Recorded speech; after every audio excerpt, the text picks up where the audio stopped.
Já imaginou nascer com a doença genética super rara e antes mesmo de dar os primeiros passos, ser jogada num dos maiores ciclos do país para ser chamada de aberração para o resto da vida, apenas por ser diferente? Eu sou Rayane Rocha e no Universo Revelado de hoje iremos conhecer a triste história de Annie Jones Elliott, a garotinha que se tornou a atração principal de um dos maiores circos de shows de aberração da América do Norte, que eram verdadeiros zoológicos humanos. Então, sem mais delongas, vamos pro vídeo! Annie Jones Elliott nasceu em 14 de julho de 1865 no estado da Virgínia, nos Estados Unidos. Os pais dela eram pessoas bem humildes e no dia do seu nascimento, eles e todos os que estavam em sua casa, ansiosos pela chegada de um novo bebê, ficaram totalmente assustados com a aparência da pequena recém-nascida, pois além de ter vários pelos em seu corpo, Annie havia nascido com um bigode já grande em seu rosto e um pouco de barba em volta do seu queixo, o que seria super normal de surgir em um rapaz adolescente, mas nunca em uma bebê. Com o passar dos meses, à medida que Annie crescia, esses pelos iam crescendo cada vez mais e mais. Isso acontecia porque Annie provavelmente sofria de hirsutismo, uma doença que provoca o aumento da quantidade de pelos no corpo da mulher em locais comuns ao homem, devido a um desequilíbrio endócrino subjacente do tipo adrenal, ovariano ou central, fazendo com que haja o surgimento de pelos em excesso. Mas muitos também acreditam que Annie poderia sofrer de hipertricose, uma doença congênita presente desde o nascimento de seus portadores, também conhecida como síndrome do lobisomem, uma condição que, assim como o hirsutismo, faz com que o corpo produza uma quantidade excessiva de pelo por todo o corpo e, à medida que a doença se desenvolve, apenas a parte interna dos pés e das mãos ficam livres desses pelos. No entanto, naquela época, quase ninguém sabia da existência dessas doenças, e por isso a vizinhança da família vivia zombando e assustando seus pais, dizendo que a menina era uma espécie estranha de algum animal, o que certamente machucava muito eles.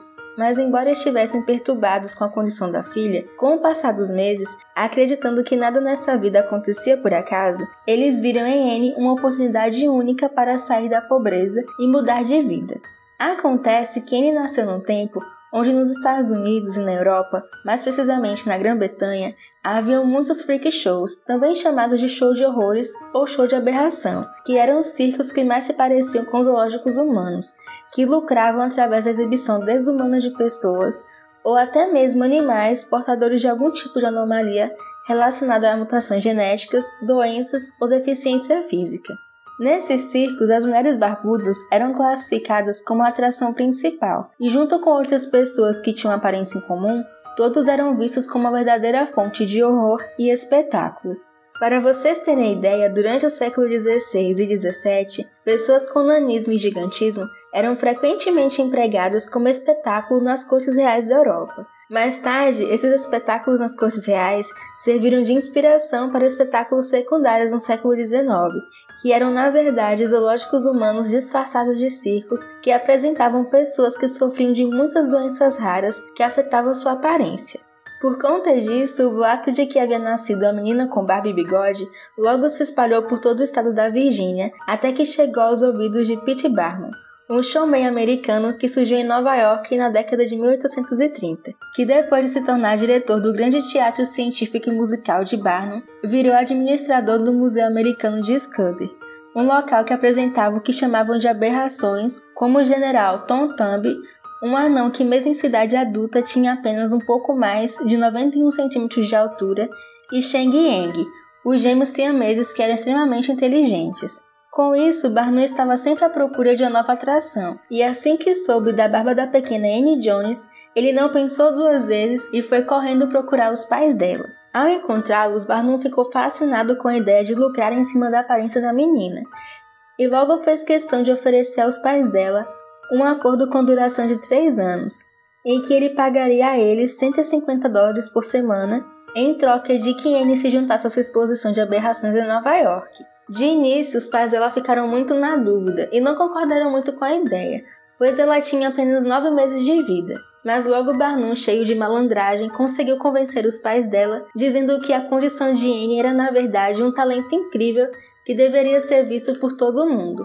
E assim, por serem muito pobres, eles acabaram aceitando o acordo, dando início à triste vida de pesadelo da pobre Annie.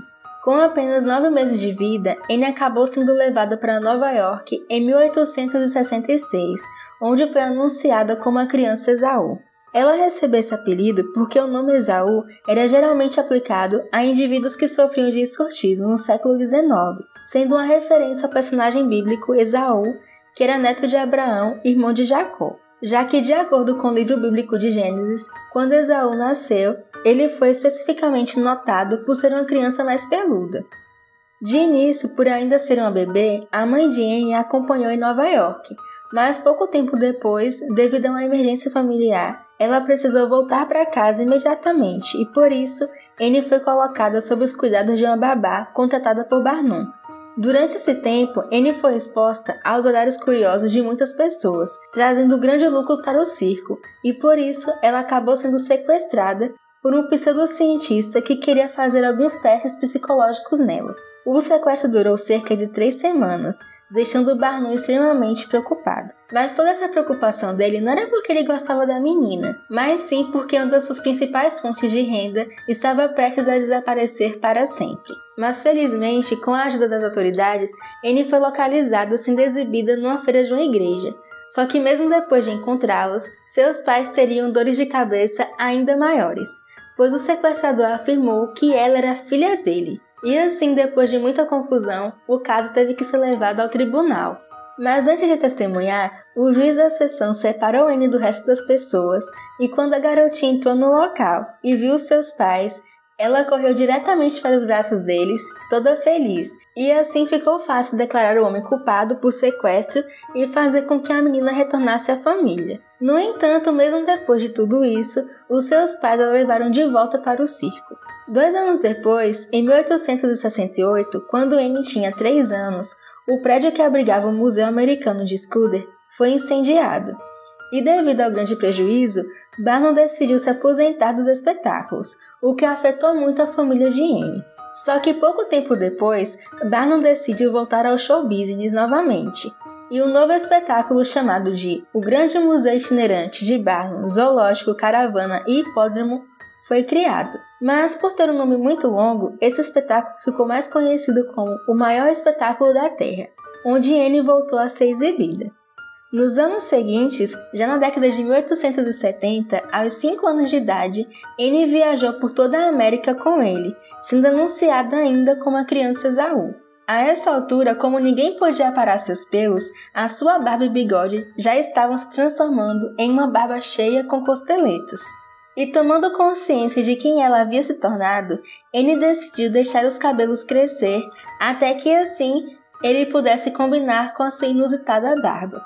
O seu cabelo cresceu tanto que chegou a medir 1,80 m. E assim, durante os espetáculos, além de exibir sua barba, ela fazia questão de segurar suas grandes mechas com as mãos para exibir seu cabelo.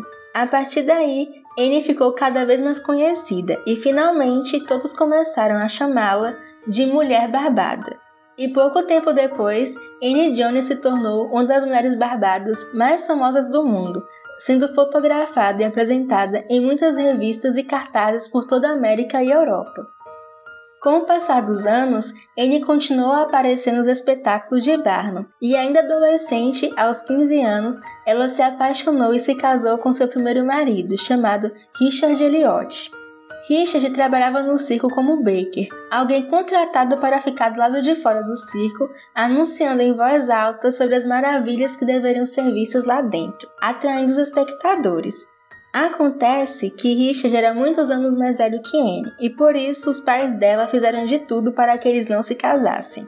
Mas apesar da desaprovação de seus pais, Anne e Richard Elliot acabaram se casando escondido. No início o casamento parecia perfeito, só que infelizmente com o passar dos meses, o casamento dos dois foi ficando cada vez mais problemático, e por isso 15 anos depois eles acabaram se divorciando.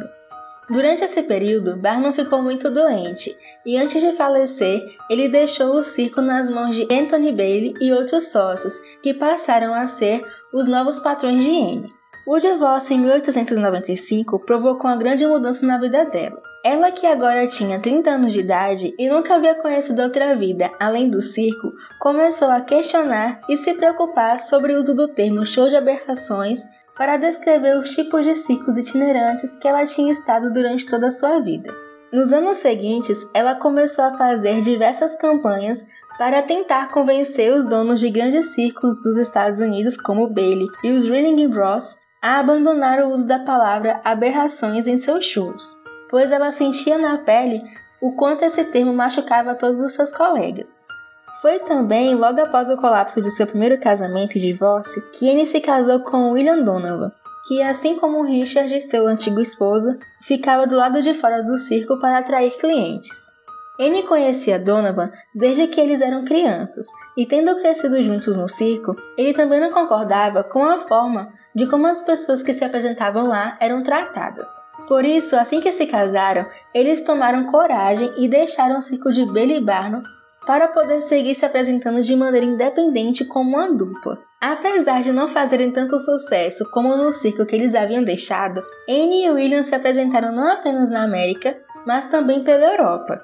Mas, infelizmente, quando tudo parecia ir super bem, com apenas 4 anos de casamento, o seu segundo esposo acabou falecendo. Viúva e sem seu parceiro de negócios, Annie se viu completamente sozinha. Por isso, em 1900, mesmo não gostando de como ela e seus amigos eram tratados, ela decidiu voltar a morar e trabalhar no circo de Bailey Barnum. Vendo a tristeza de seus colegas, mesmo trabalhando lá, Annie sentia que sua missão era continuar a conscientizar os donos dos circos a deixar de usar as palavras aberrações e horrores em seus espetáculos de exibição de pessoas. Ela sentia isso porque ela sabia o quanto isso era errado, e por isso não media esforços para lutar contra isso. No entanto, infelizmente, a sua luta foi interrompida 2 anos depois, pois ao visitar sua mãe, que ela não via há anos no Brooklyn, ela acabou contraindo um tipo agressivo de tuberculose. E por conta dessa doença, Annie acabou falecendo em 22 de outubro de 1902, com apenas 37 anos de idade. Após a sua morte, o chamado show de aberrações, dos quais ela fez parte por toda a sua vida, continuou a ser a atração principal dos ciclos de espetáculos norte-americanos e europeus por mais de 30 anos. Mas a partir da década de 1920, felizmente, à medida que a compreensão científica de questões como o surtismo melhoraram e as pessoas se tornaram mais sensíveis a essas condições, aos poucos esses tipos de circo ficaram menos populares, até que finalmente, depois de muita luta, chegaram ao fim. Bom, gente, essa foi a história de Annie Jones Elliott. Espero muito que vocês tenham gostado. E se você chegou até aqui, não esqueça de deixar aquele like e se inscrever aqui no canal para conhecer outras histórias e curiosidades como essa. Muito obrigada pela companhia e até o próximo vídeo. Tchau!